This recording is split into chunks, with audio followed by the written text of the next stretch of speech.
અમરેલીના રાજસ્થળી વિસ્તારમાં આવેલ ગામની ગૌચરણ જમીન ઉપર જેસીબી અને ટ્રેક્ટરો વડે બિનઅધિકૃત માટી ખનન તંત્ર દ્વારા તપાસ થશે ખરા? માટીની બેફામ માટી ખનન કરી સરકારી તિજોરીને નુકસાન પહોંચાડી રહ્યા છે.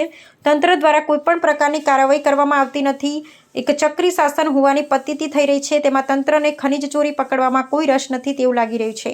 ગુજરાતના વિજિલન્સ વિભાગ દ્વારા તપાસ કરવાની જરૂર છે. ખુલ્લેઆમ ખનીજ ચોરી કરી માટી બારોબાર લઈ જવાઈ રહી છે. ત્યારે રાજસ્થળી ગામના લોકોને જાણ થતાં ગામના લોકોએ ચાપાથળ ગામના આપ પાર્ટીના વિરોધ પક્ષના નેતા જેડી કથિરિયા જાણ કરતા જેડી કથિરિયા સ્થળ પર દોડી ગયા હતા અને ત્યારે ખનીજ ચોરી અટકાવી હતી. અને જેડી કથિરિયા એવું જણાવેલ હતું, જો આ ખનીજ ચોરી રોકવામાં નહીં આવે તો કાયદેસરની કાર્યવાહી કરવાની ચીમકી આપી હતી. રિપોર્ટર ફારૂક બિલખિયા, અમરેલી.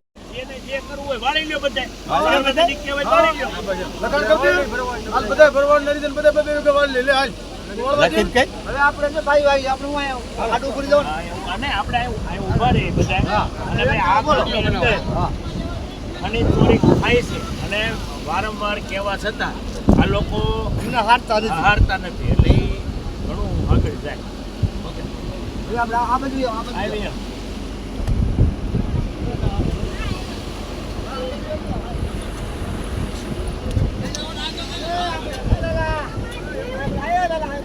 જેડી કથિરિયા, હું આમ આદમી પાર્ટીમાં અહીંયા મારું ગામ ચાપાથળ છે અને અત્યારે હું આમ આદમી પાર્ટીની અંદર એક સભ્ય છું. આ વિષય છે રાથળી ગામનો.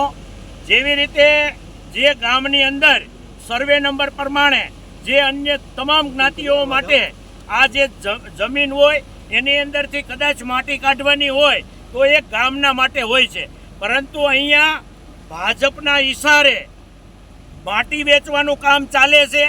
અને વારંવાર આજે તમે જોઈ શકો છો, બહેનો અહીંયા, ભાઈઓ, વડીલો, તમામ લોકો અહીંયા આવ્યા છે.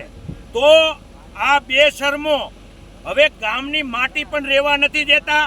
એટલે અમે અધિકારીઓના ધ્યાન દોરવા માટે અમે આ વિનંતી કરીએ છીએ. ખૂબ મોટી સંખ્યામાં બહેનો પણ છે, ભાઈઓ પણ છે.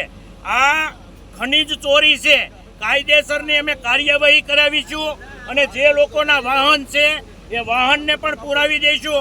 જો આ રાથળી ગામની સીમમાં હવે બીજી વાર આ વાહન અથવા તો કોઈ પણ વસ્તુ દેખાશે તો અમે કાયદેસરની કાર્યવાહી કરીશું. બરાબર છે ને?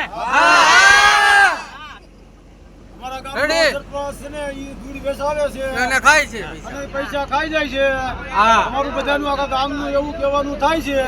સરપંચ અહીંયા આવતો નથી. હું કામ નથી જવાબ દેતો નથી. હું કારણ નથી દેતો. આ ગામો ગામ પ્રશ્નો છે. તમામ ગામના લોકોને વિનંતી કરું છું કે જ્યાં પણ આવી તકલીફો હોય, તમારા ગામની માટી ચોરાતી હોય તો અમારી સુધી પહોંચાડજો. 110% ગામની માટી ગામમાં જ રહેવી જોઈએ. એની માટે અમે તમામ લોકો સાથે છીએ. हमारे માટે ગૌસર પૂરો માલ માટે ગૌસર આવતાના ગૌસરમાં માલ સારવા જશે. અમારે ક્યાં બોલને ઉભો રાખો. અમારે માટી આથી આજે નહીં ભરવા દે, કાલે નહીં ભરવા દે. અમે અને સરપંચ આવતા પૈસા લઈને માટી ભરાવે છે તો સરપંચને મત જોતા હતા. અમારા ગામનો સરપંચ કઈ મોર હેલો નથી. અને આવતાના અમારે કઈ રીતે અમારા માટી કેમ ભરવા દેવાની? અને એમ કે છે